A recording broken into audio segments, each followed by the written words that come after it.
The study session of the Aurora City Council for Monday, February 9th, 2026 is called to order. Would the clerk please call the roll? Mayor Kaufman. Here. Councilmember Andrews. Councilmember Bergen. Here. Mayor Pro Tem Coombs. Present. Councilmember Gardner. Here. Councilmember Hancock. Here. Councilmember Horton. Here.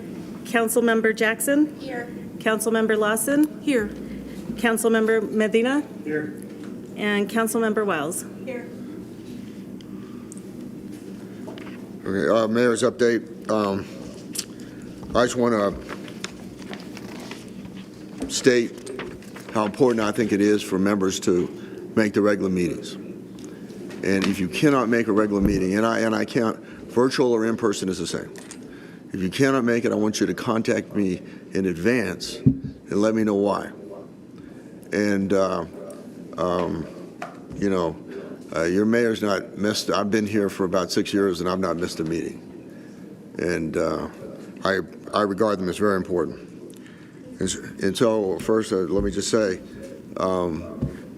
after the roll is called during the regular meeting, if a member is not present, in person or virtually, I will state whether I was contacted by that member and whether or not they gave me an excuse. I don't need to know in general. I don't need to know specifics. If it's a personal matter, just say that.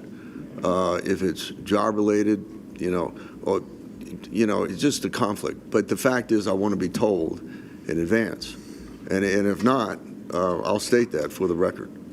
Are there any issue updates? Councilmember Bergen. Well, just on that point. Yes.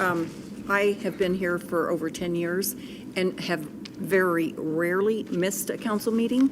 Not only that, but let's start taking attendance on policy committees because, again, I may have missed one in my whole 10 years, as well as all my outside boards that I sit on, which are quite a lot. I think I've missed one E470 board meeting in 10 years, and I have 2 of those per month. So if we're going to talk about this, and I understand, I think it is respectful to you to let us know, so I agree. But just for the general public, because there was a lot going on with the Sentinel and people saying that it was boycotted, which was not true, maybe look at everybody's attendance record for all of our meetings, not just council meetings in general. Well, it is the chair of the respective policy committees that are responsible for the conduct of their policy committees. I'm responsible for the conduct of the regular meeting. Councilmember Lawson. If I'm going to be missing, I just need to let you know it's missing. But if it's a personal matter, I don't have to tell you. That's correct. That's correct. Okay. And HIPAA. Okay. That's correct. Further questions, comments on that? Okay, thank you. Any issue updates? Seeing none, is there any objection to moving the consent calendar forward, item number 2A to 2D? Seeing none, the consent calendar will move forward, item number 2A to 2D. Item number 3A, water shortage response. Tim York, Manager of Water Conservation.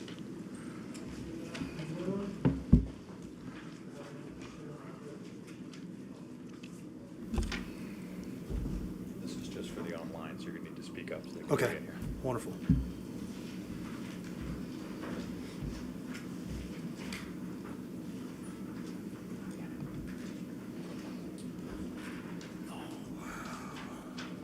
It's not working in presenter mode, so we're going to run like that so we can just keep moving.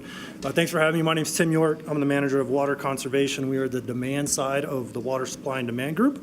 I'll talk a little bit about our current water situation and then our water shortage response plan. So I think everybody is aware it's pretty dry out there. Snowpack has not been good. Our current reservoirs are currently at 60% full. Aurora Reservoir is pretty much full. Spinney is about the second lowest it has ever been. So we're just over 40% now. And that will continue to go down until we get to hopefully some runoff.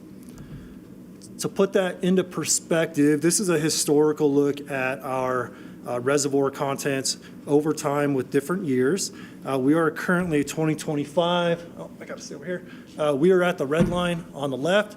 So we are above 2002, but we're not starting in great shape. So the bottom line, that blue line, is the 2002 line from when we last had our really, really bad drought. And what you see as we go through the years, we don't get much runoff. So we don't increase the amount of water we have in our reservoirs. Our current snowpack is worse than it was in 2002 for this point in time. So just to kind of put that into reference, what normally happens is it will go down until we start yielding. That line will go up. That's as we're filling. Again, right now, we currently have less snow than we did at this point in time in 2002. And 2002 is that bottom blue line where we don't recover much, don't really recover at all. As we look forward, things aren't looking great. So this is there we go. The current U.S. drought monitor, a few areas where we have D3, which is extreme drought, and D4, which is exceptional drought. The issue with this graphic is if you look at the blue lines, the one on the top is the Colorado River. The one towards the bottom that heads east is the Arkansas River, two of the areas that we get our water from, and the South Platte is up there as well. So the areas where we're seeing that D4 exceptional drought and D3 extreme drought, those are the areas where we yield water. Oh, boy. So as we continue to look forward, those are all the things that are adding up. Reservoirs are not in great shape, snowpack is in really bad shape, and drought up in the mountains where we get our water is not doing well either. It's taking a minute to catch up. As we look a little bit further out, so this is the seasonal drought outlook. These are put out in 3-month periods. So this was released at the end of January and is for February through April. As you can see on the one on the left, the brown and the yellow is where drought persists or drought develops. That's essentially our entire state. The darker brown areas are up in the mountains, and then you start to see the yellow kind of on the front range in the eastern plains. So what this is showing is in areas where we're currently in drought, that's expected to stay. In areas where we're not in drought, that is expected to develop. And then the seasonal temperature outlook on the right, essentially what this shows is that we have a greater chance of being warmer and drier as we get into the next 3 months than we do to either be normal or to be wetter and cooler. There's a bunch of things coming into play here. We will start messaging early. One of the things we're already seeing is some of the larger irrigation systems fire up due to what we're seeing in town right now, which is warm and dry conditions. I think it was 72 today. So we'll start doing some messaging so we can hopefully get people to not drive demand up earlier than we would normally see and earlier than we need to. So tied into that is the water shortage response plan. This is a framework for times of drought, and even during regular, there's some regulations in there on how we use water. It's important to note that the water shortage response plan is just an update to the previously council-approved water management plan. Every time it gets updated, it goes to council for approval by resolution, and the last time was in 2017. The major things that changed, we added some definition of terms to make it clearer. We really wanted it to be easier to read. Section 2, there's a change in the water shortage stage determination on how we determine drought stages. 3, declaration and implementation, which was largely unchanged. And then the enforcement section, which is section 4, was also largely unchanged. But we'll talk about a couple of those items. So the determination process really is how we meet and how we're watching the current situations. We have a water supply watch team. We're always meeting and trying to understand what's going on from a supply and demand perspective. Once we get past the ongoing, the normal, where we had been previously was in the step 1, which is where we're meeting monthly. We are now in step 2, where we are meeting as a team bi-weekly as we get closer into the higher demand part of the year and as supply issues continue to not improve.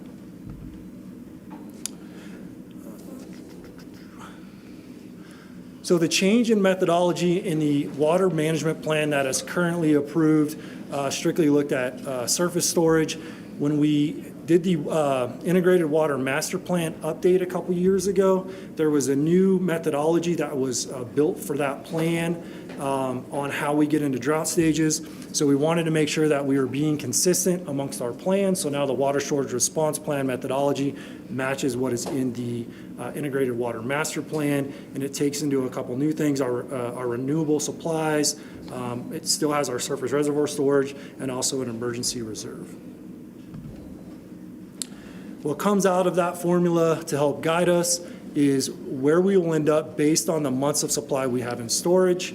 Normal restrictions is more than 24 months. Stage 1 would be 19 to 24 months, and Stage 2 is 10 to 18. And what we're generally looking at is trying to project where we're going to be at the end of April as we start to get that yield and start getting into the high demand time of the year.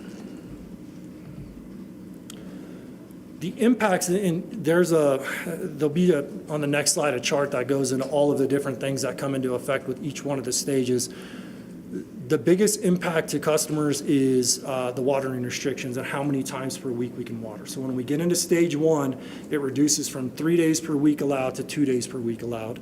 Stage 2 would be 1 day per week. And Stage 3, which is really emergency conditions, things are really, really bad then. We're worried about indoor water use. No outdoor water use is allowed at all in Stage 3. The next two slides are the response actions. I'm not going to go into each one of these. Again, these are mostly unchanged. A couple things to highlight. Be serving water at restaurants, that ordinance, so that language is in here now, which is an update. So no restrictions in normal, but when we get to Stage 1, that's served only on request. There was a combination of multifamily and commercial on the private side with our city pros type stuff, so all of that's kind of classified the same now, which is something that came out of some discussions a couple years ago. There's a couple other small tweaks in here, but for the most part, these are unchanged. And so these are both in the water shortage response plan, and you can see they kind of go from normal, Stage 1, Stage 2, and Stage 3 on what the changes are as we progress through stages. We do have enforcement, so even in normal conditions, and it gets ramped up even more as we get through stages, we do have water monitors. The goal there is really to educate the citizens. A lot of times we go out either for a complaint or we see something as we're monitoring, and we have a conversation with the citizen. This is wrong, this is an issue. Generally, it gets fixed. We document the date, time of the violation, reach out to the responsible party. We also get a lot of contact from citizens through the Access Aurora app. They can actually take a picture and say, this is where I saw water waste or a broken pipe or something going on, and we will dispatch team members to get out there and contact us through the website or directly through our water conservation email. As we work through the violations, first violation, again, is educational. It's a warning. There's no fine incurred. As we get through the second violation and subsequent violations, we do have charges, and we do have the opportunity through the plan of suspension of water service if it's an egregious issue that's just continuing to waste and waste and waste, and we've done our due diligence to try to get it resolved. And then there's the remedy time frame. Residential gets a little bit longer, it's 7 calendar days. Commercially owned residential, so that would be like a rental property that's being managed by a property management company. We treat them like we treat other commercial institutions. Generally, they have a landscape contractor on staff where we can get them to get out there and get it corrected fairly quickly. We also have surcharges. So surcharges are in the rates and ordinance code, and they apply as soon as we get into Stage 1. And depending on the customer class, it's when it starts is a little bit different, so I can go into that if there's questions on that. But those do start with Stage 1, and they continue through Stage 2 and Stage 3. And with that, open it up. Okay, questions, comments? I have one. Yes, sir. So we've been about, I know we're trying to get the number down, about 50% for outside irrigation. What would you say our percentage is right now? We're closer to the low 40s. It really changes year to year based off of the weather, but the average for the last handful of years is in that 42 to 45%. Are we still offering the free service to do a water conservation, the landscaping plan? Yes, we are. We still have about 24 water conservation programs for all the customer classes within our community that range from the landscape conversion, which is the grass replacement incentive program, education series, water assessment. So we still offer that full suite of conservation programs.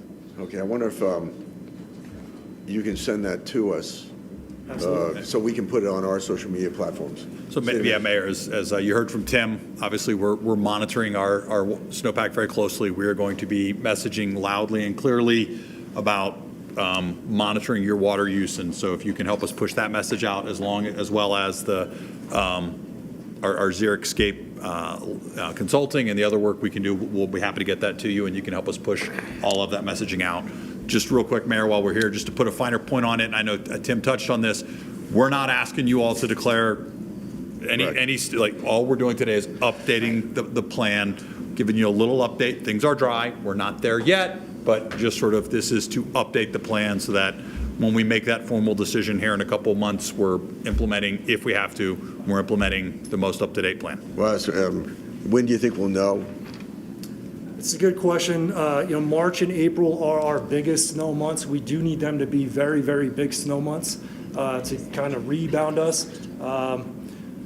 We're continuing to watch. We'll see what March brings. The snow that's coming in on Thursday is projected to stay west. Hopefully it moves east and it helps us out, but I don't know an exact date. Hopefully, probably end of March if March isn't great. Councilmember. Earlier. Okay, I'm sorry. Councilmember Bergen. Yeah, so obviously this went to water policy this last month, and we had a lot of discussion about it. So in terms of that announcement of if we have to go to a restriction, I know it was a couple years ago where we announced a restriction and then we reversed it because we did end up with a lot of snow or rain, I can't remember which. Rain. So we would have that same option of being able to reverse our decision and then allow watering. Absolutely, yes. Council has the power to make the decision to go into it and to come out of it. Okay, and I know there was a lot of confusion with where the water comes from because the media was saying that there was a lot of water in the mountains, but obviously we were not capturing that from our water rights.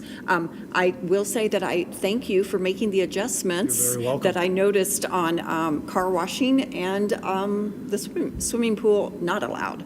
So thank you. Yes, ma'am. Further questions or comments? Mayor Gardner. Councilmember Gardner. Yeah, so I have a question on ducks, backyard ducks. I was the only no vote on that. And I know everybody rolled their eyes at me, but it was kind of silly to, we're doing all these water conservation measures and then we allow backyard ducks, which require a constant source of fresh water. So I'm curious how these restrictions might impact that. I like ducks. And orange I love sauce. ducks too, Mayor, but they use a Oh, lot yeah, of I'm water. sorry. Go ahead. I don't know the question was backyard ducks are allowed. There is a water feature section of the For all storage new response plan, but I don't know how that would play into ponds for ducks if I understood the question correctly. Well, Councilmember Gardner, if you're okay, we'll examine that, the use of water features and see how it's impacted by the different stages of drought and get back to you. It's a fair question. You're right. We do allow for them backyard ducks, backyard chickens. You're right. Ducks do require that fresh water source. So let us look at that and we'll get that information to all of council as this moves forward to hopefully a regular session. No, I want to. Oh, Councilmember Jackson. Quick question, do penalties or restrictions ever expand to businesses, like car washes, if we were in like a stage 3? Yeah, so penalties and restrictions are across the board. They're for all customer classes for water waste. Yep. Okay. How much of a difference would? Oh, I'm sorry. Councilmember Andrews. Yeah, quick question. Do we know the percentage of folks that are using Xeriscape and that are not using Xeriscape in the city? The total percentage, no. We are embarking on a new kind of machine learning vegetation cover project this year, which will give us a better look at the entire city. What we do know is that in new development, we are seeing a much higher trend of xeric front yards voluntarily, even though they're not required to by the ordinance from 2022. 52% of all new homes built in the city of Aurora in 2025 had xeric front yards. So we are seeing that increase. And one more quick question. Do we know how ADUs are going to impact with the ADU situation we have going on? Do you know how that's going to impact the water usage? Yeah, so With or without ducks? this is Marshall Brown, General Manager of Aurora Water. The ADU impacts we've seen so far have been fairly negligible. Overall, we are having to track that a little more as more and more ADUs come in, but some of the ADUs are taking out other water use. Most of the water use for ADUs that we're seeing is indoor, so it's a smaller component of water use. So we haven't seen too much yet. It impacts our sewer system a little more. So we are seeing some outdoor use, we think, be converted to indoor use, which means we can recover more of it, which is why I say right now it's kind of a little bit of a wash, but still fairly early in the data collection process, so we're watching that. Further questions or comments? Further questions or comments? I just want to say I support Councilmember Lawson's proposal that would be coming forward, that in an emergency would suspend council members taking showers, and all 10, mayor not included. No, that is not true. That is not true. It's probably too late. It's probably too late. Thank you very much. Okay. Let's see. Big John Fire Engine Local Landmark nomination. Well, that's something. Chris Geddes.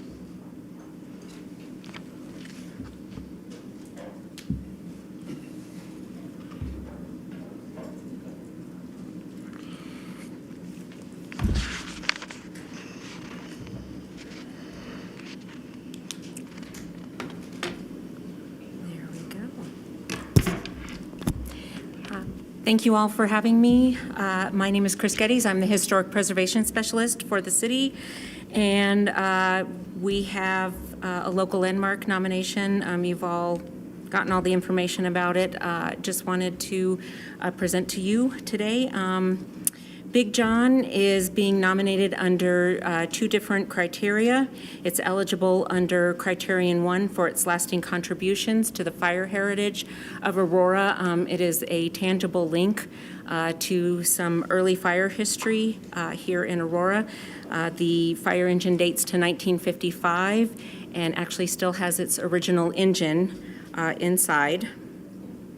Let's see, let me shrink that down. There we go.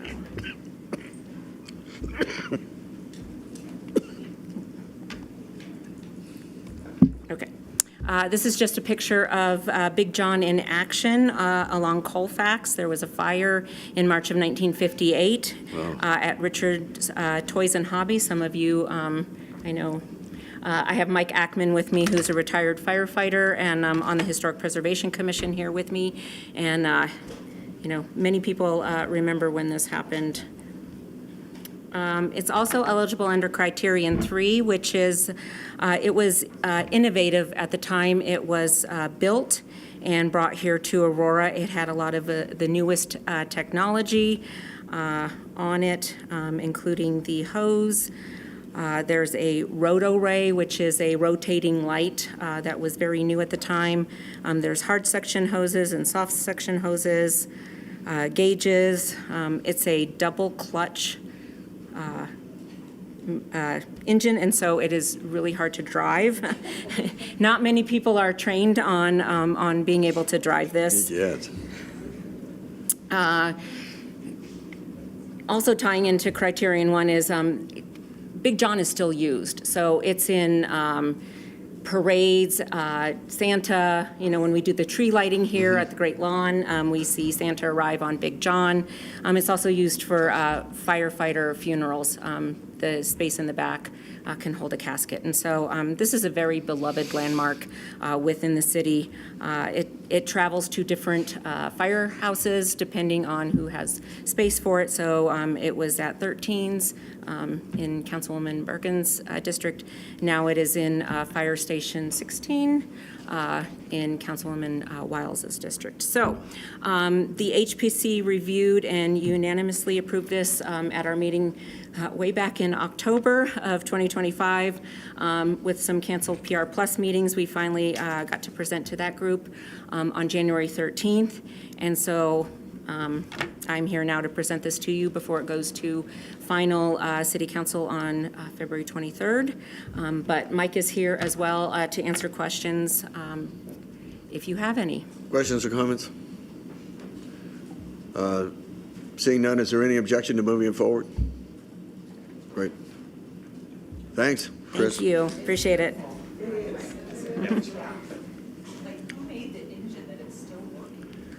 See, item number 3C. It was Seagraves. It's a Seagraves 19, and Seagraves is actually like still in business. They merged with another company, but they still make fire trucks. Item number 3C, tobacco and age-restricted psychoactive product retail licensure. Councilmember Medina, you want to introduce it?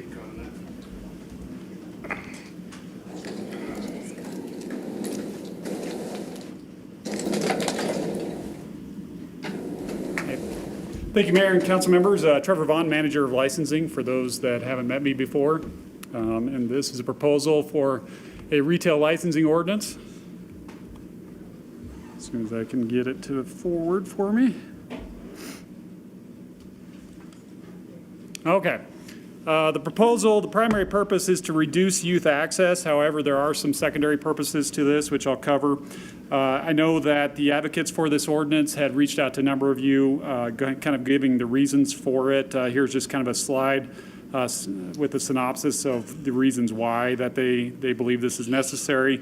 Included in that is the Healthy Kids Colorado survey, which is a survey done every 2 years. For about 1,400 Aurora kids responded to that survey, indicating that 85% of Aurora students were not refused sale due to age. This survey is available at CDPHE's website. Doesn't necessarily mean that 85% of retailers sold to them. That percentage is probably less, but 85% of kids knew where to go in order to get that. There's some of the other stats. 1 out of 4 Aurora students obtained from retailers is what the survey said. And also research shows that most smokers begin before the age of 18. This proposal would create local licensure and a resource for twice annual compliance checks on sales. Okay. When we talk about the secondary purpose, this is kind of the advantage of having a local license, potentially, is to address some of these other local concerns, including safety, crime, and social disorder issues. Also looking at the density of the smoke shops, including, where they're selling paraphernalia and psychoactive products. So some of these things aren't addressed at the state level because the state does have a tobacco retailer license. And then, some of the other things we'd look at is some of the issues we've had with hookah lounges and the challenges we've had around those establishments. The targeting of low-income areas to include EBT fraud, which we've run across, and potentially addressing that with some of our local enforcement when we see that. Those locations that have those problems are often the locations that also sell to youth.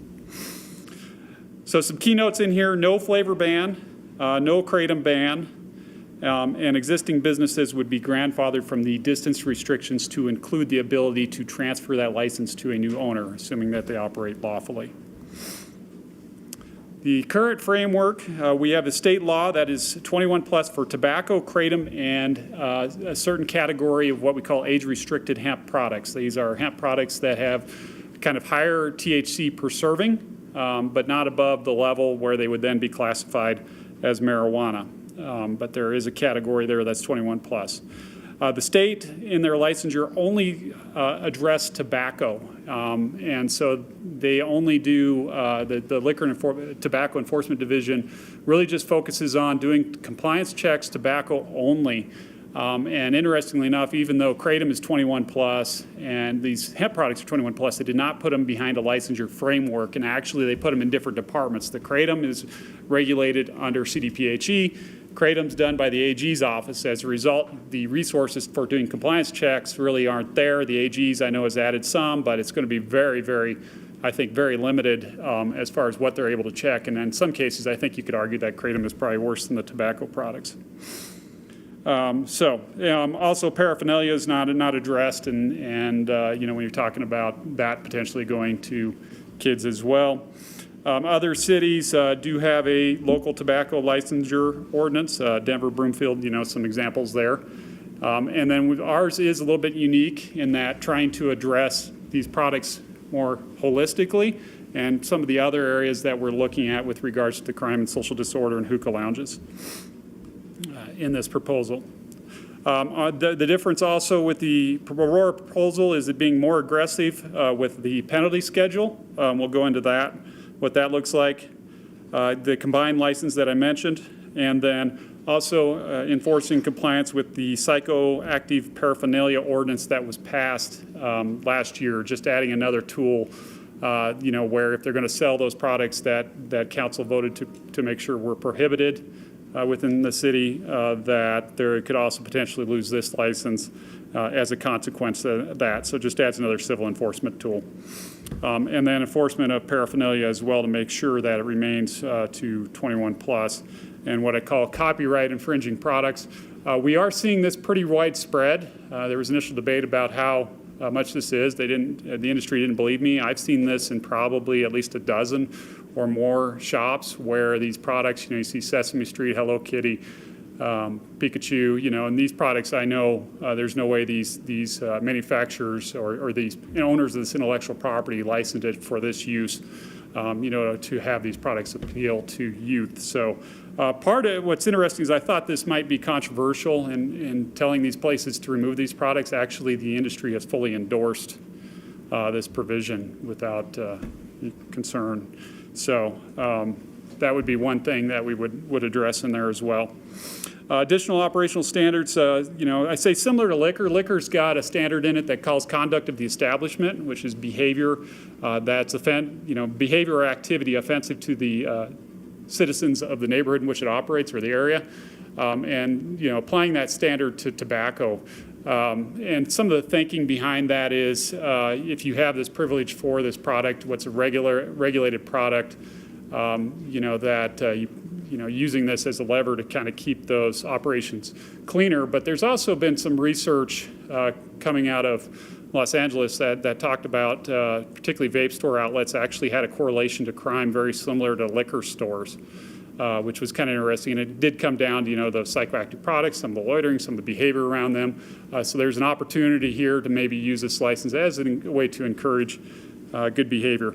Inspection of books and records, very common with any type of licensure of this type, similar to liquor, and that's also very helpful in enforcing the non-scheduled psychoactive substances, because very often the places won't tell us where they're getting those substances, which means we can't send the state to go address some of those illegal substances where they're coming from, because we think they're actually being provided by guys who just drive around in a van as kind of makeshift distributors. Kind of along those lines, no bypassing state taxes. So Colorado does have high tobacco taxes, and we do run across from time to time retailers that are acquiring their products from non-state licensed sources, non-licensed wholesalers, and avoiding those taxes. I think it's deliberate. Just if we see it, that would be a violation of the license to help equal the playing field with those retailers that are collecting the taxes. We have a prohibition here of SNAP EBT fraud. We run across this. I've definitely got some examples of this. Only the feds will enforce this, and it's kind of spotty. A lot of evidence that these places, what they'll do is either do exchanges for it or they'll book the transactions as groceries in the systems. And I think the argument here is, if these locations are in low-income areas, then they're deferring what's meant to be money for food products that are potentially in a food desert, and have kind of shifted that away from those to these tobacco products. In that case, should they be able to even sell those products at that point? So along those lines, a good moral character license. So regulated substance, it helps, I think, if you have good people who aren't regularly engaged in criminal activity, because those are usually the individuals who may try to work around the system. It even relates back to sales to youth, where, if you're not good moral character, you might say, okay, well, if I can get away with it today and I know this isn't a compliance check, I may do it, so even when we're not looking. And so that's kind of the arguments behind good moral character. It does have a prohibition of delivery services. And then it also helps kind of cleaner enforcement of that proposed socioeconomic impact ordinance, which will be coming back to council. I was meeting with Mayor Pro Tem Coombs today about that, and a schedule on that for tentative April 2026 as we work through the process on that. Because at least then we'll be able to see where the tobacco licenses are going rather than them going straight to the state to obtain those licenses. When I mentioned inspection of books and records, like I said, these are the types of products where we've had issues with that, if you look at that blue container there in the middle, that's basically marijuana. That was in a vape store. That vape store actually failed 2 compliance checks. That Boom bar is a psilocybin chocolate bar. That vape store also failed 2 compliance checks last year. So that means that these products potentially ended up in the hands of kids as well. We also don't know the source of where they obtained those that we'd like to know, because it wouldn't be legal. Just one question. Yep. On that, in the prior slide, so the THC, that they can sell that. I thought it had to be in one of those regulated medical or Yeah, everything you see up here is illegal. And this is from vape stores. Oh, okay. Yeah, and actually that does violate state law. That's considered a marijuana product under the Colorado state law. Right. But it was in a vape store. Yeah. Mayor Gardner, Councilmember Gardner.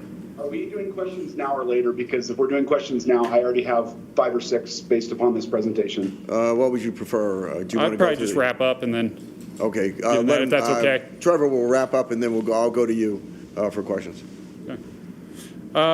Spacing, this is the spacing requirements that are in the ordinance: 1,500 feet from schools, 500 feet between incidental product retailers, what we call incidental product retailers. So those are the ones where the tobacco products are kind of secondary. 2,000 feet between vape and smoke shops, 2 miles between hookah lounges, and then grandfathering those in. We have, I'll talk about hookah lounges. We have 6 licensed currently, 1 pending. I kind of highlight they're kind of a perpetual issue for us with behavior. We've closed 3 since September 2024 due to violations. I've actually had some issues at 4 of these 6. Just kind of a perpetual thing nationwide. I mean, you can Google the news stories on these places, and just kind of formalizing some of the requirements around hookah lounges in this. Denver kind of did this too in their tobacco ordinance. Some restrictions around hookah lounges, such as putting midnight. Their closure is midnight. I'm proposing 2 a.m. And then just some SEPTED measures there, and then making sure it's good moral character. We did have a hookah lounge. When you talk about good moral character, one of the problem ones that we had closed was opened by an individual who had a drug dealing conviction, and proceeded to go ahead and deal drugs from that location, operate after hours, sell alcohol, and had a shooting there, all within the first month. Well, aren't they? When I was in the Middle East, I would see them. So aren't they? Isn't there a cultural component to that? Hookah lounges. I think there's some arguments for and against that. I'm not proposing a ban to it. I think what happens is there is a very limited. You have a very limited, clientele. And so when they get close together, what we tend to see is a competition downward. So there's pressure then to operate after hours to allow the drug use to start serving alcohol. They don't really rat each other out because it's a limited client base. And so I think the thought here is by spacing them out that perhaps that will increase the value of the licenses and help them be a little bit more profitable without going down that road. Potentially, I know in the Islamic community it tends to be a little bit more popular because there's not the alcohol there, and those usually those that cater to that don't have as much risk with the alcohol and drug use and stuff. So, but I don't know. It's kind of a mix of sometimes what you get. Like I said, we got a couple good ones, but for the most part, it's really an industry we have problems with. Okay. Premium cigar lounges, we have 2 in the city. There's a special license category for these. The mobile, we'd had one, but the state did not renew its license and said that the mobile operation is illegal. So we actually removed that provision in our original draft where we had a carve out for it because it turned out not to be legal and we can't conflict with state law. They're not liquor licensed. So the only distance restrictions on them are the 500 feet between retailers and the 1,500 feet from schools. So same as other retailers. Why aren't they liquor licensed? They can't under the Colorado Clean Indoor Air Act. Okay. Yeah, there was a grandfathering in there. We had one that was grandfathered in, but this past year it closed. This is the penalty structure for compliance checks. As you can see, the state on a first check is $250 fine. They have a 24-month schedule on repeat offenses. The cities would be 36 months. So if you have a second violation within 36 months, that'd be a $2,000 fine at the city level, 7-day suspension. At the state, it was $500 and 7-day suspension. Third, you can see how that goes. And then fourth is revocation. So a fourth compliance check violation in 36 months would result in revocation of the license. And I don't think, in the end, the industry had too much problem with this. Due process would be the municipal court. No, this would be civil. Oh, understood, but where would the due process be? Because I mean, Administrative hearing. We'd bring in a hearing officer, appointed hearing officer for that process, and subject to Rule 106 review. okay. Yeah. As I mentioned, no flavor ban. We don't have a proposed distance restrictions from youth-oriented facilities such as daycares and preschools, just schools, grades 1 through 12 and college campuses for 1,500 feet. And then we did not include the state's ban on exterior vape product advertising, did not copy that because I think we have some concerns about maybe some First Amendment risks with that.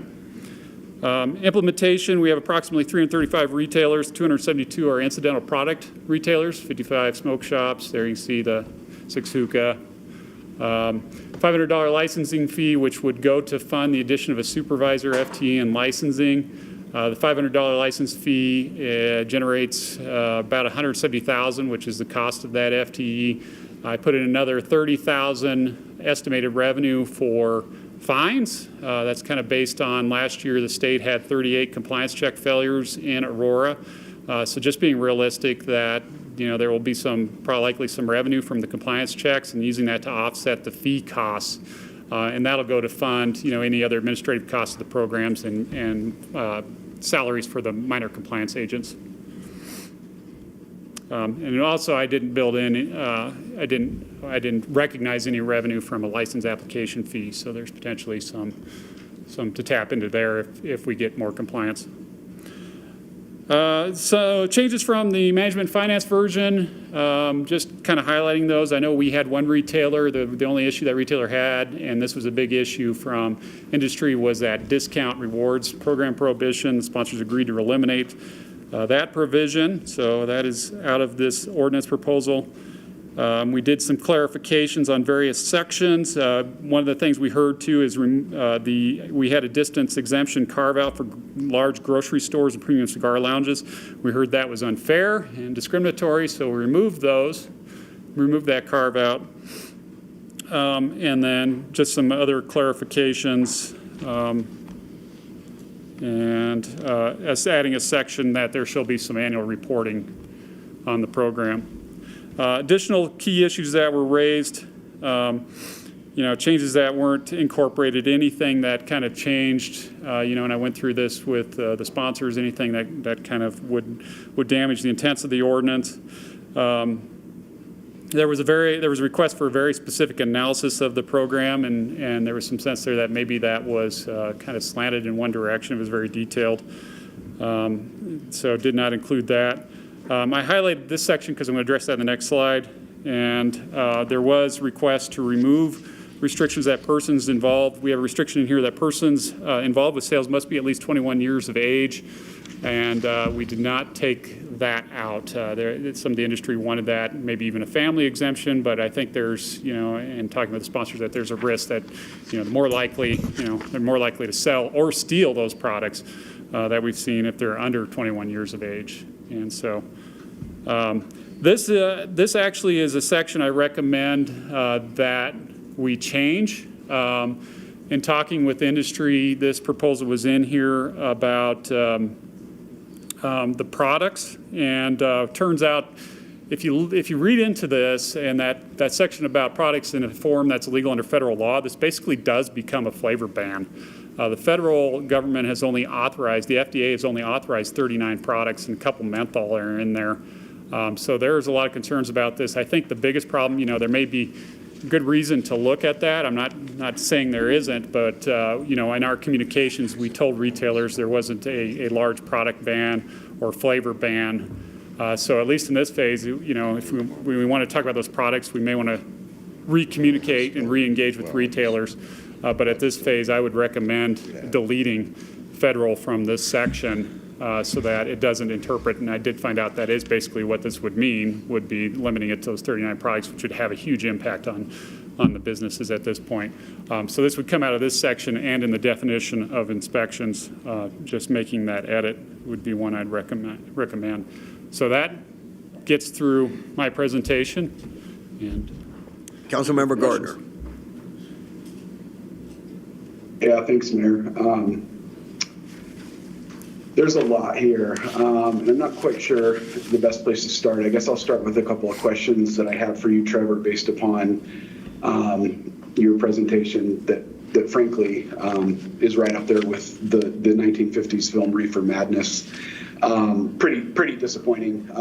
And, you know, I just have to say to staff and to the sponsors as well, to not allow industry to present on this ordinance is really, really disappointing, but I guess par for the course for the city. So first question, Trevor, you said locations that have instances of EBT fraud are often the same locations that sell to youth.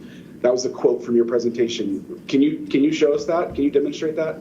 Because you didn't back that up, or you don't have anything to support that. Yeah. In your presentation.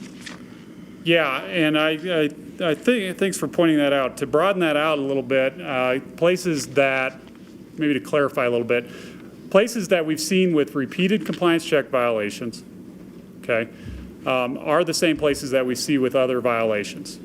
So in the vape stores where we had last year, I think we had 4 of them with multiple compliance check failures. Those are the locations that we did see a lot of the other products that were for sale, including, you know, like that psilocybin chocolate bar and those THC products. So I think my point there is that there's a higher likelihood of it. I'd probably have to go back through to confirm some of the places that we had suspected of EBT. I can't think of one right now, suspected that EBT frauds were. I'm not trying to be rude, but you specifically said locations with instances of EBT fraud are the same locations that have a higher likelihood to sell to youth. Now you're backtracking that. You couldn't demonstrate that, you couldn't back that up, and now you're saying that was a false statement. So I'm concerned what other false statements were in the presentation. Okay, let's move on to the next, the paraphernalia and the gray market products, THC products, muscaria mushrooms, nitrous oxide. So I sponsored an ordinance last year with Councilmember Coombs to address those items. At the time, you told me that we had the ability within our current tax and licensing department to ensure that we were going to enforce that ordinance and prevent the sale of paraphernalia, THC products, muscaria mushrooms, nitrous oxide, etc. So I'm confused why you are now bringing that up in the context of this ordinance. Either that the ordinance that we passed last year isn't really being enforced like you told me that it was going to be enforced, or it is being enforced, but it just makes this all sound a lot scarier when we show some pictures of some products that we actually are preventing from being sold. Yeah, and fair enough, that ordinance is successfully being enforced, and we've seen a large reduction of those products. I think my point with that is it does add another tool. If they continue to bring those products back in, we find them again, there's potentially a civil enforcement risk here. And that's kind of the point I was trying to make. But yeah, we're very pleased with how that ordinance enforcement has gone. So it has substantially reduced those products. Okay, so again, another statement that was incorrect, makes me wonder what else is incorrect. So another statement that you made was, you said if somebody a minor went into a shop and they tried to buy tobacco products, and let's say that was an unsavory shop owner, and they knew it wasn't a compliance check, that they would go ahead and sell to that minor anyways, because they knew it wasn't a compliance check. And that's why we need to have the good moral character clause as part of this ordinance. So tell me which part of the good moral character clause that's in this ordinance would prevent the situation or the scenario that you described where they knew it wasn't a compliance check, so they went ahead and did it anyways. So I think, if I understand the question there, I think what the good moral character clause we're talking about is making sure that you have individuals that are running these operations that do the right thing when nobody's looking. So if they know it's a compliance check, whether they know it's a compliance check or not, they still won't sell to a minor. They'll still check IDs. I think that's the point. I was trying to make, and hopefully that answered your question. Well, I mean, yes and no. Essentially, what you're saying is the good moral character clause wouldn't prevent that from happening. So again, I'm not quite sure why that was inserted in the presentation. I want to go through, I guess, quickly, and I sent these all out to council as well, what my proposed amendments are. And I'll just kind of, and I know we don't do amendments in study sessions, so I'll have to present them on the floor when this probably moves forward, unfortunately. But I'll just kind of go through and describe kind of what I'm looking to do. So the first has to do with the EBT fraud and the loitering, the nuisance activity, all of these things. The stated goal of this ordinance, both by staff and by the sponsors, is to prevent the sale of tobacco products to minors, which I don't think there's a lot of dispute on. Trevor, in fact, in your presentation, you even showed that our fines are more aggressive than the state, and you pointed out that industry is not opposed to that. It's because the industry is not opposed to selling to youth. What the industry is opposed to is taking one stated goal and throwing a whole bunch of things in there that are not related to what the stated goal is. Again, the stated goal is to prevent the sale to youth. And so I'll be proposing an ordinance that strikes the section on loitering and other nuisance activity. Because again, I don't think that's the responsibility of the store owner. I'm just going to be honest, 2 o'clock in the morning in Central Aurora, I don't want a 7-Eleven store owner going outside and breaking up people loitering. That's the job of the police. It is not the job of the store owner, and I wouldn't ask that person to risk getting shot at 2 o'clock in the morning. That's not something that I want them involved in. Again, SNAP EBT fraud. You pointed out that there's not opposition from the industry of addressing SNAP EBT fraud. I don't think anybody on this council would say that that's an issue. However, again, it does not belong in an ordinance that is addressing the sale of tobacco products to youth. You pointed out that it is a federal law violation. There's lots of other federal law violations that we don't enforce at a city level. And so I don't know why this one we are putting in there. Essentially what it is doing is putting an additional onus on the business owner. And then I think lastly, I guess I'm curious a little bit, the reporting that was put in there, it's very vague. And I'm not sure what the concern was with some of the other reporting requirements that were put in or requested to be put in the ordinance, I should say. I think we should all want to know if our ordinances are working or not. And then I think building upon that, I have some concerns with this ordinance not having a fiscal note. Per your presentation, Trevor, some of the funding for these positions is based upon potential fines. But again, those are potential fines, and we don't know that those will materialize or not. If those fines don't materialize, the funding is going to have to come out of the general fund. That's just how Aurora government works. And so I think it's appropriate to point that out, to say that if we don't generate the fines that we're expecting to generate, the general fund is going to have to backfill this program. The last amendment that I had, and you've already included it, so appreciate that, is striking federal on page 16, section C. So those are all my questions for now. But like I said, I sent this proposed amendment list to my colleagues, and I'll be going over them formally at a regular meeting. Thank you, Mayor. Trevor, can you explain? I agree on the loitering. What are the expectations of a store owner for their employees to be able to stop someone from, hanging out in front of their, as mentioned by Councilmember Gardner, some midnight, 2 in the morning. There is a safety issue obviously involved with that person. And we know with the retail theft, a lot of the different stores are telling their employees, don't chase, don't intervene whatsoever. So if you could just clarify the expectations, because I do have a concern for someone's personal safety, and I would like to see signs that say no loitering. I think that would be really good to have for the establishment. So is it addressed in the new ordinance?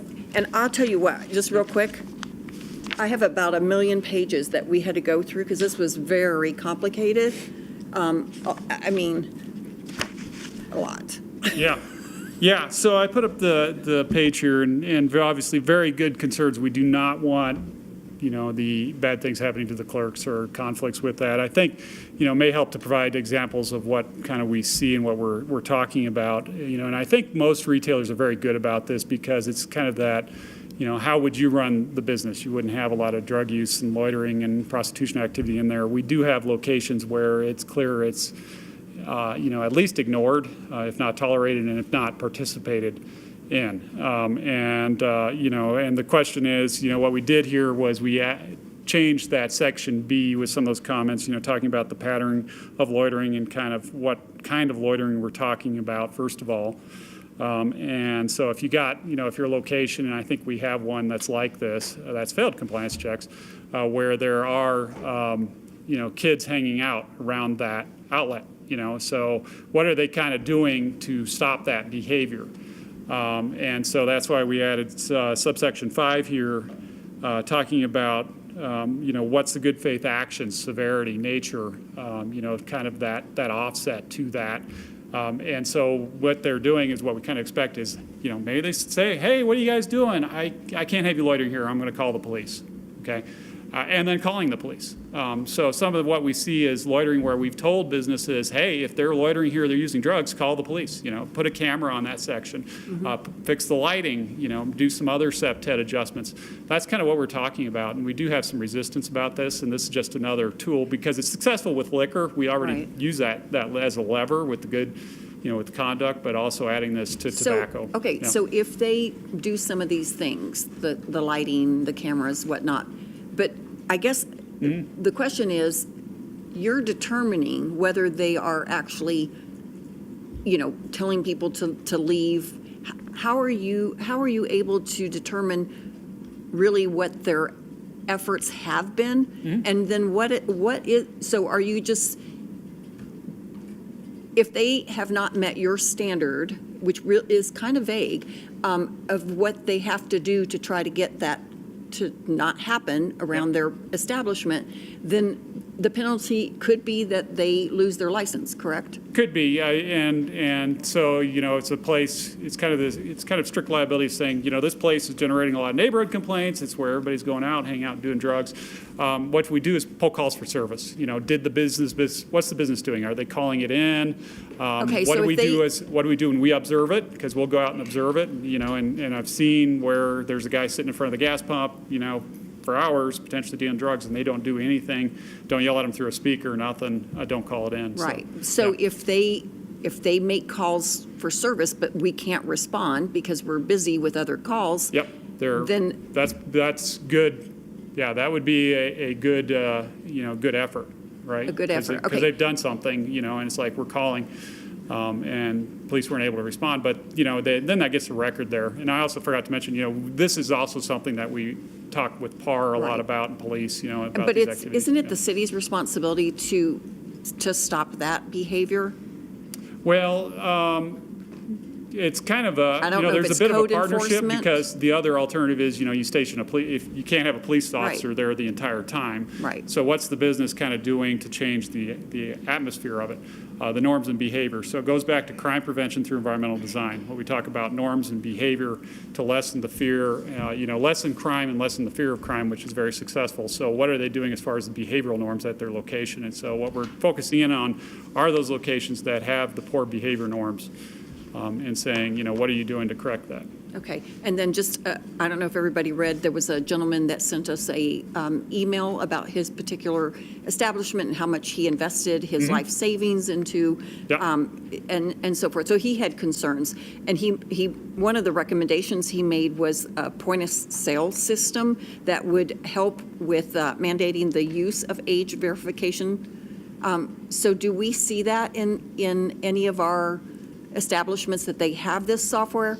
And if that truly is a really good way to stop the sale to underage, maybe the city should offer some sort of grant program for that as well. Yeah, definitely helpful, but not foolproof. So 7-Eleven had that, but what we had was one, even one particular franchisee who failed compliance checks. What they were doing was they were using lost or stolen IDs on the counter and just scanning those in place of the sale, and they actually failed a compliance check because of that. So not foolproof, not all IDs scan, We are implementing that with alcohol businesses that fail compliance checks. We've been making that a condition that they install those systems. Okay, and then to lastly, help I'll with just, I agree with the premise of this. Obviously, we don't want to have, underage kids buying these products, and it's certainly been concentrated in certain neighborhoods as well. Some of it just needs a little bit more clarity. Just if you're the business owner and you have to abide by all these new rules, especially like on the moral character, that's very subjective. And so is there anything else you can do to provide a little bit more concrete kind of information for them so that they clearly know what the expectations are and they're not overly onerous? Yeah, I guess, I think one thing we'd want to do, obviously, is education. Here's what we would expect under this, if that's what you're referring to, or if you're, something more concrete in the ordinance. We'd want to obviously educate businesses on, and usually these are the conversations we have with alcohol, with the conduct So here's what we're looking for. Is there going to be a period of time for education before it is actually enforced and implemented? Because, we've done this on other items where we give the electric bikes as an example. Yeah. We first did education to the public, and then we had, first time is a warning. I know you have that in yours, but I think education is going to be very important to those owners. Yeah, this will take a while to spin up this program because we'll have to get with the businesses and give them lots of time to get the paperwork in and get us to process it. And so all that education process will be going on, document development, trying to get that out there. Because ultimately, what we really want is compliance. Right. We want good, clean businesses. That is by far the best case scenario, and then we don't have to work that hard with enforcement. Enforcement's a lot of work. If I might, one more, sorry. Yeah.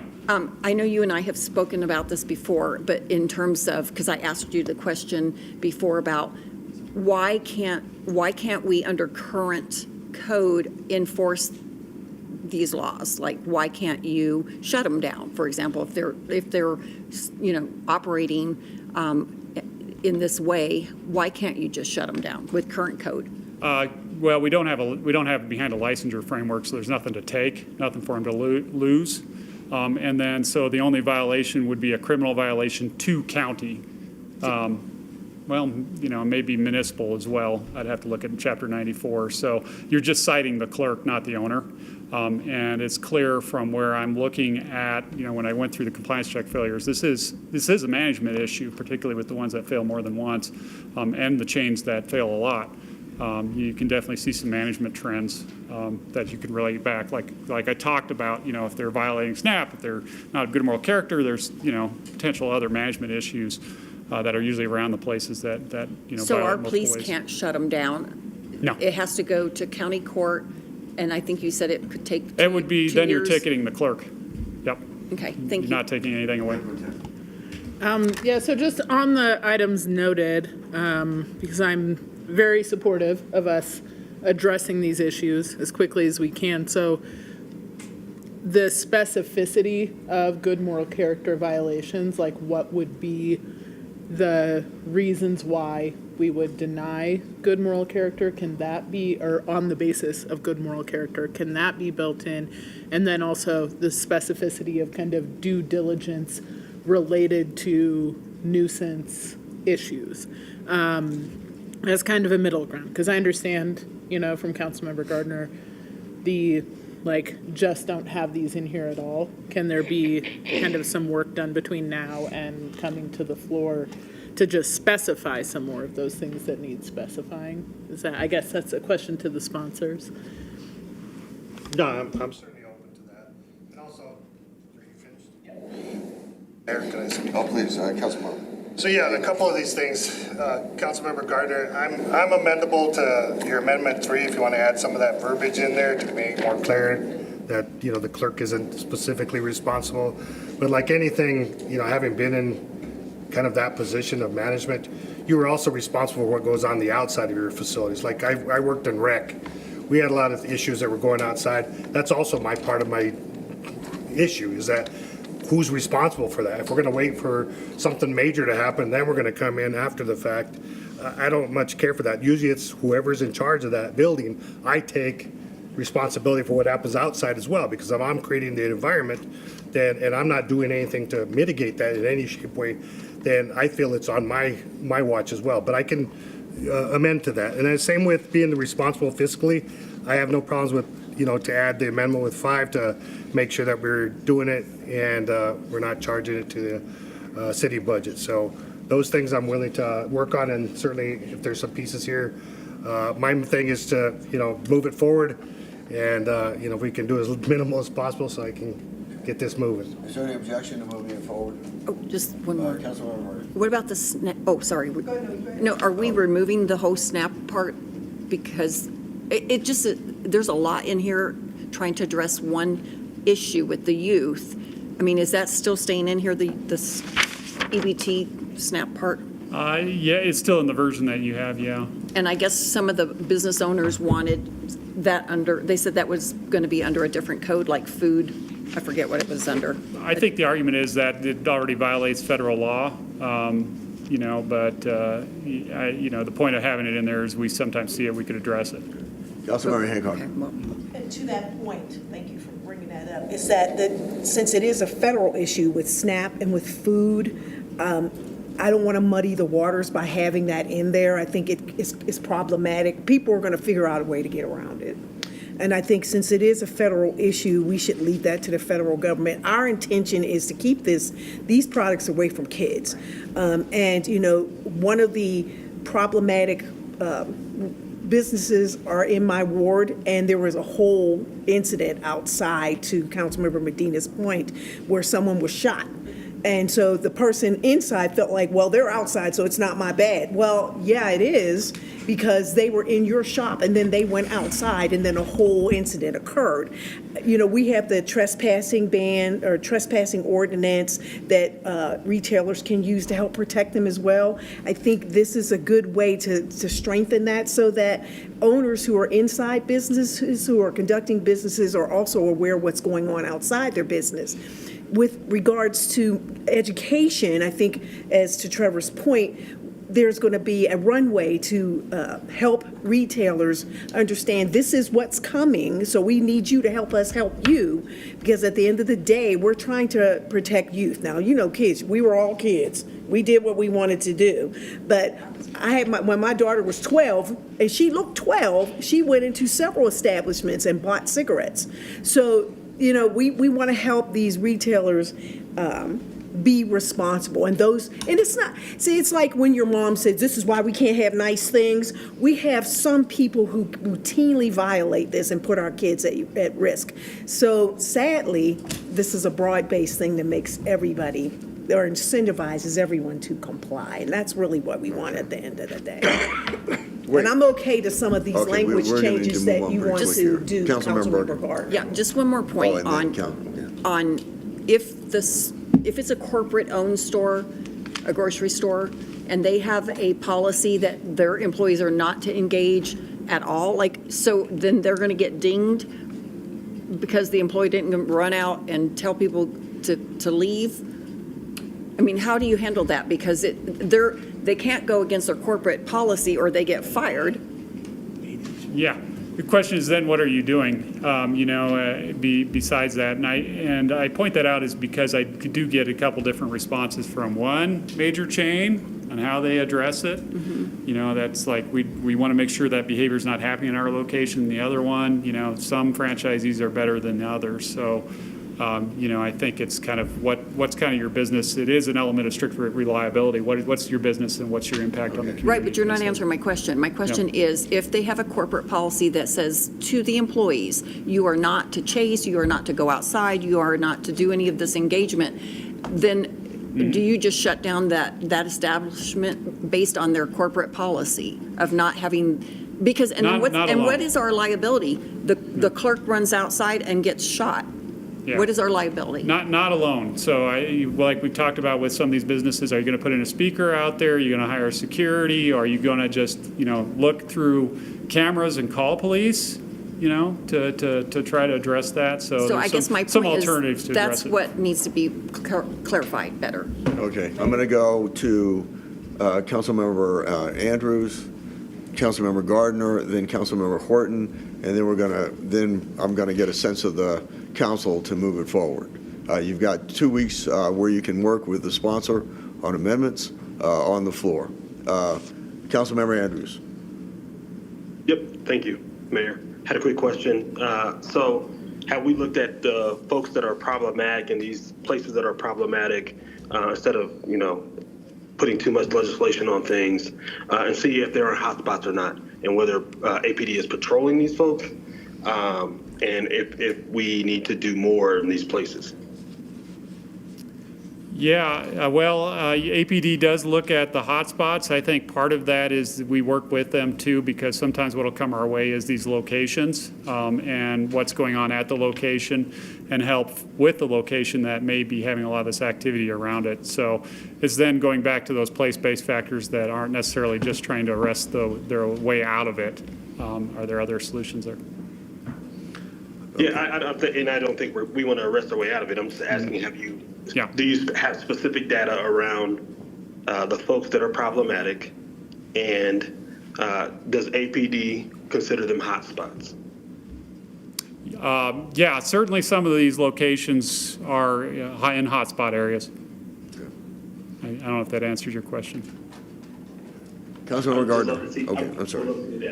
Okay. Councilmember Gardner. Thanks, Mayor. Yeah, I just want to amplify what Councilmember Bergen was saying. I've worked retail before, Councilmember Medina.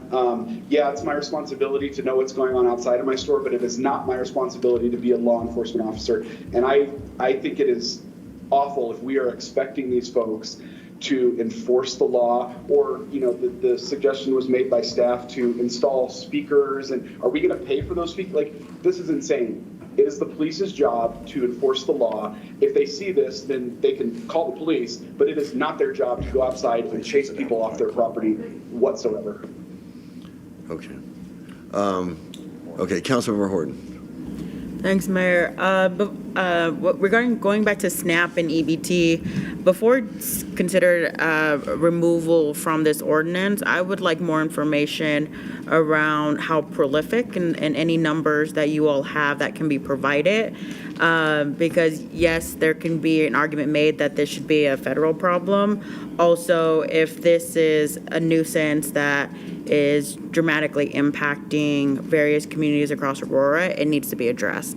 And so knowing what information you all have that can be provided, I think will help, at least for me, make a more informed decision on if that should be removed or not. Okay. Is there any objection? City Attorney. Thank you, Mayor. So, talking about the SNAP and the federal issue, my advice would be, because you guys are trying to stop the sale of these items to underage people, right? That's the target, right, of the legislation. So my advice is make sure the business owners know exactly what is expected of them, right?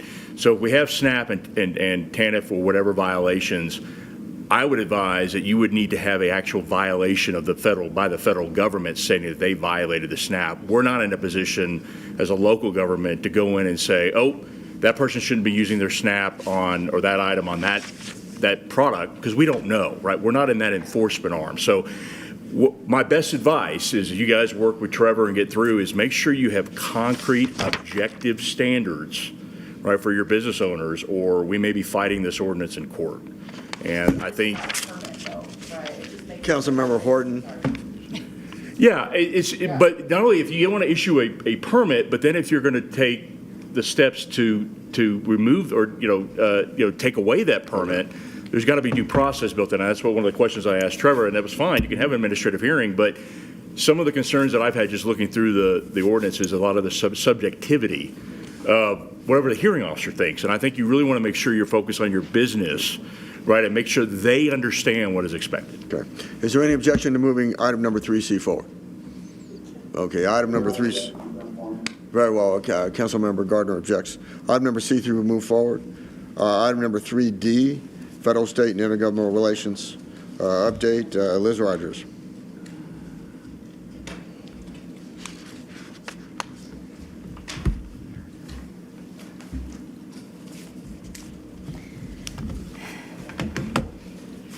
Thank you, Mayor and Council. Liz Rogers. I'm the Intergovernmental Relations Manager for the city.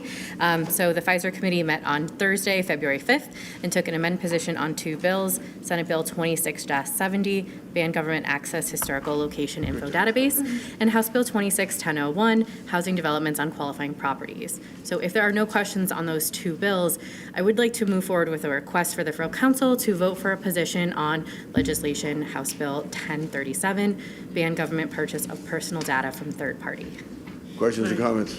Mayor Pro Tem. So just on 26070, I just wanted clarity on the amend. Does that include removing the requirement for a warrant or no? Yes, that would be included in the amendments that the city would seek.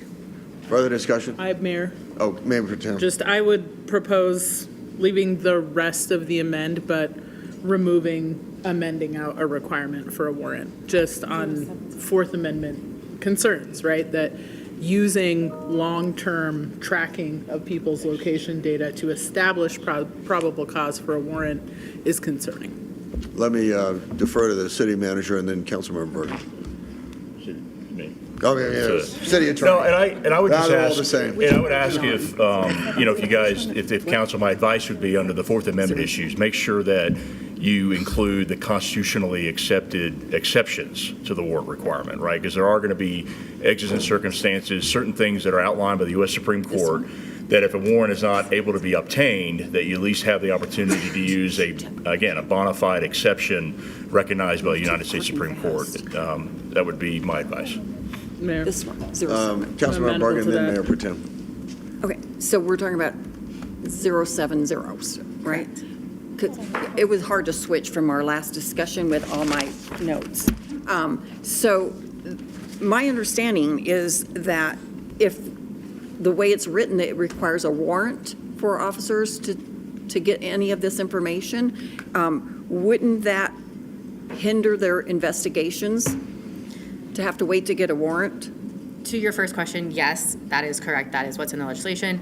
To the second part of your question, yes, staff does believe that this would hinder our ability to acquire warrants. And then it does conflict with existing laws currently? Yes. Okay. And then, I'm not done. And then the facial recognition is already regulated? That's correct. Okay, so I mean, I would be an oppose on this. Mayor Pro Tem.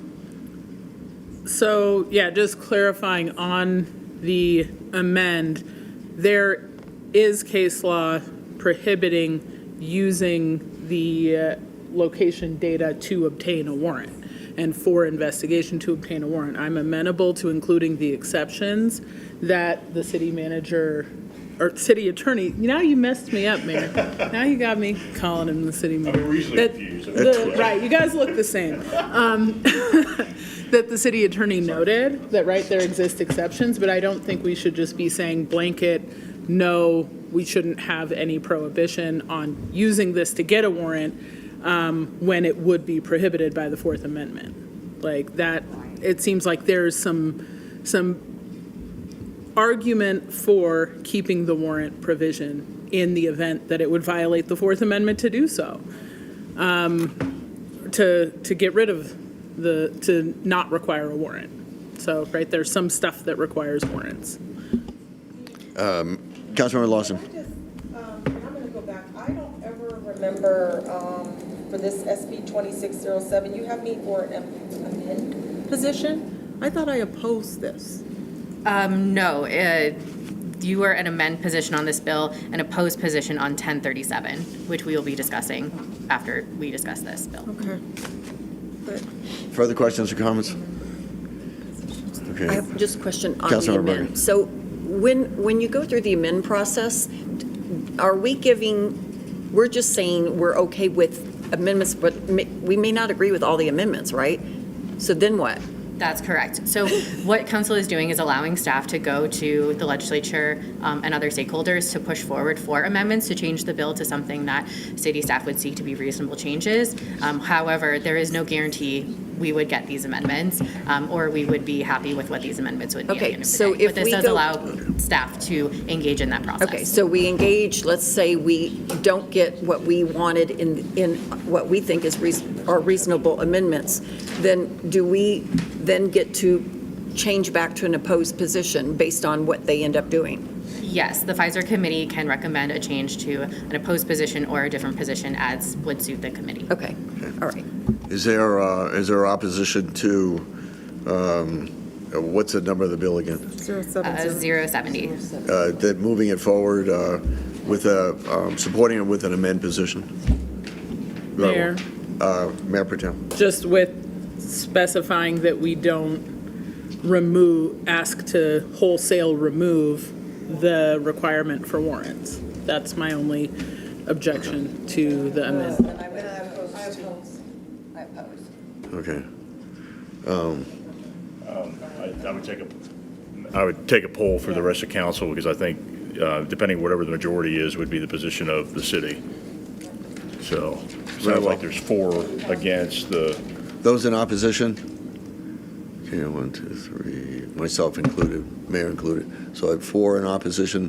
Councilmember Gardner, Councilmember Andrews?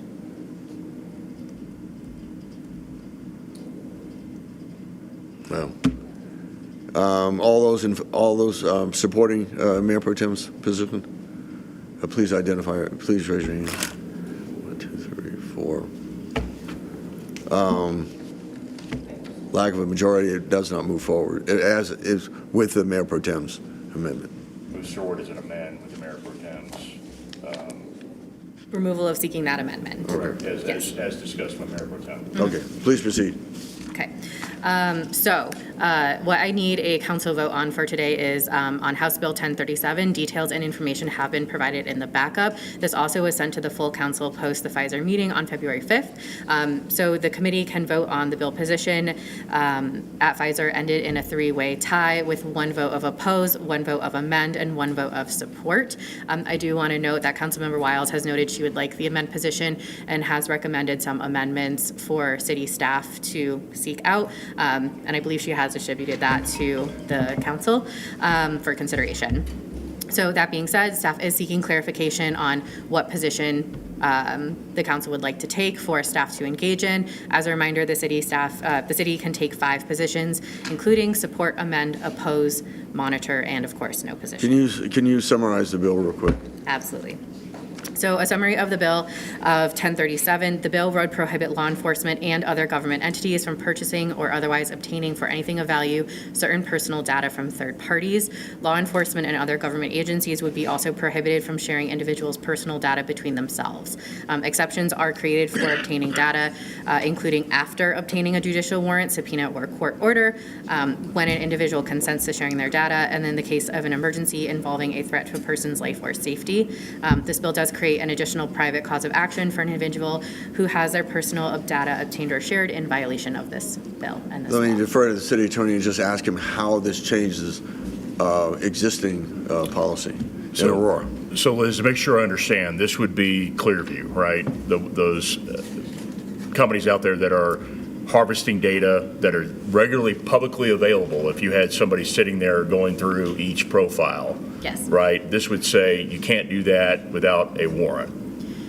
If we were to obtain this data from a third party. So for an example, the city does contract with Flock for our cameras. That is technically a third party data collector, so we would not be able to obtain data from Flock cameras. Even if it's data that the city has produced itself by camera it owns.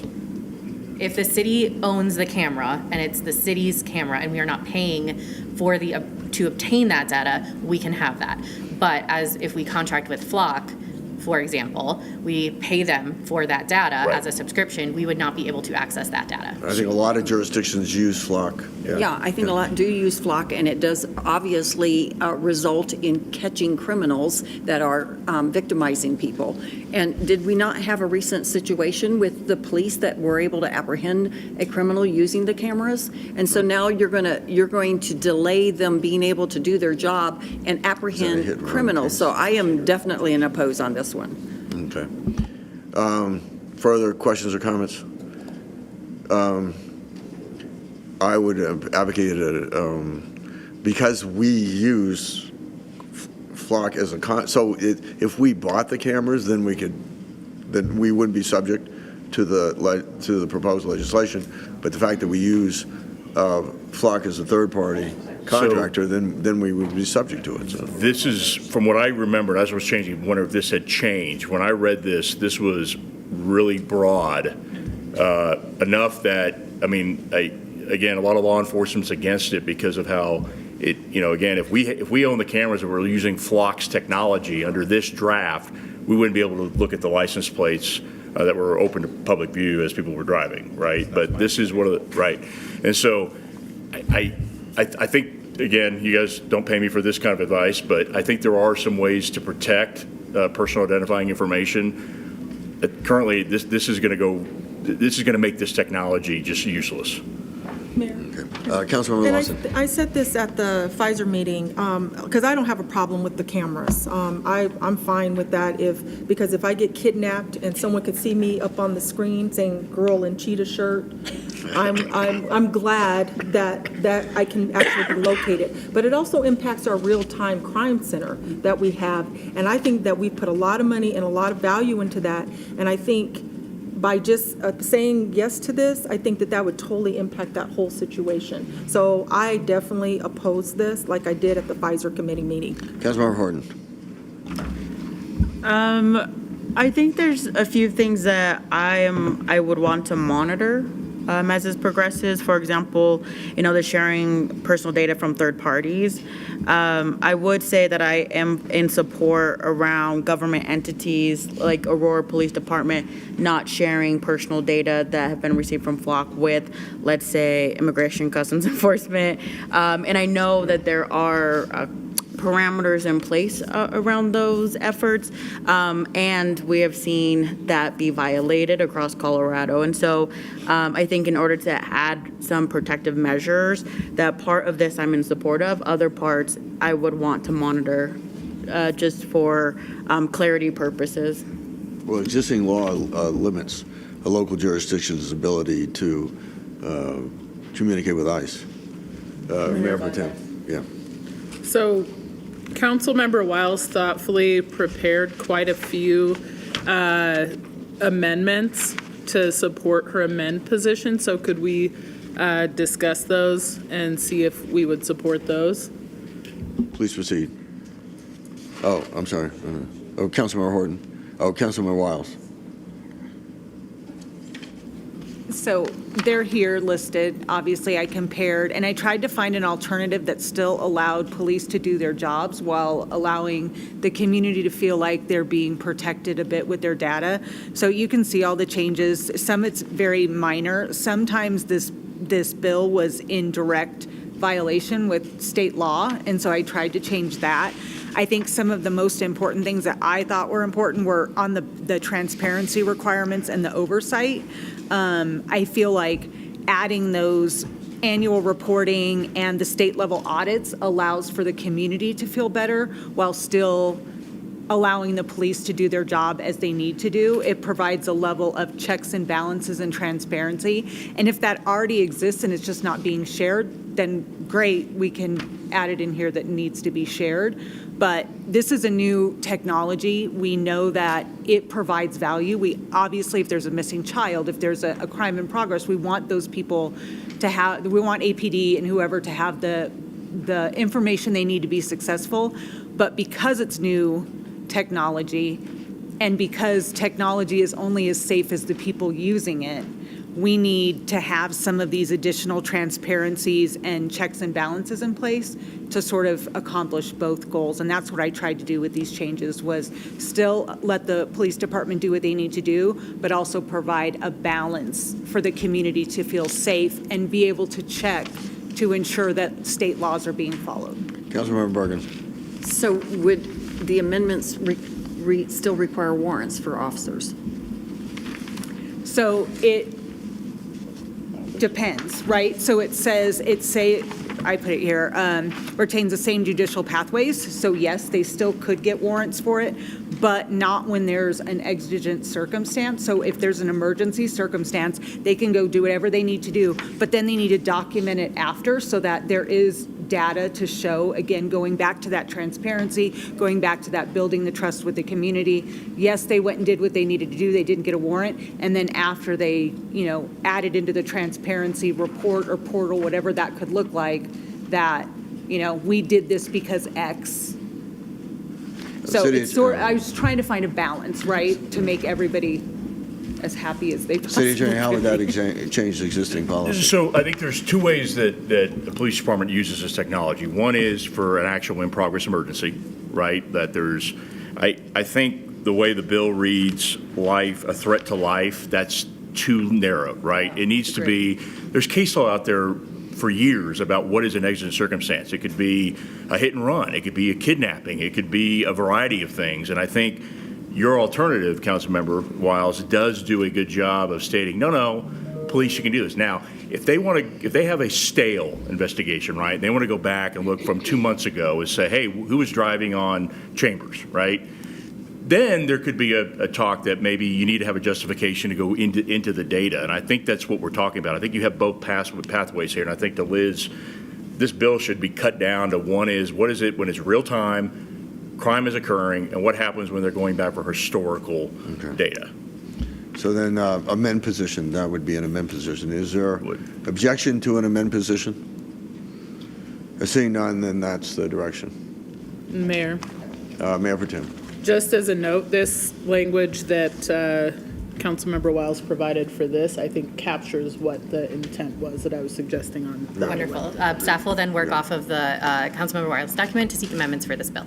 So, and since the objective is clearly not to deter the Aurora Police Department from doing its job, then if we could communicate with the department as to what amendments would affect them adversely, would be helpful.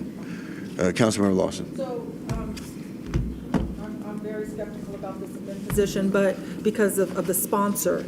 But if that amend position with this suggestion does not come to fruition, will it be brought back? Because I will be unopposed. Yes, the Pfizer committee can change a bill position after it's brought forward for a report after staff works to seek amendments. City Manager. I just want to, this is, again, as my understanding, it's very broadly written. I know we've talked about Flock here. There's another system that we and many other jurisdictions across the Front Range use. It's called Leads Online. Leads Online requires secondhand goods dealers to essentially report when there's something of value that is sold to a pawn shop, secondhand dealer.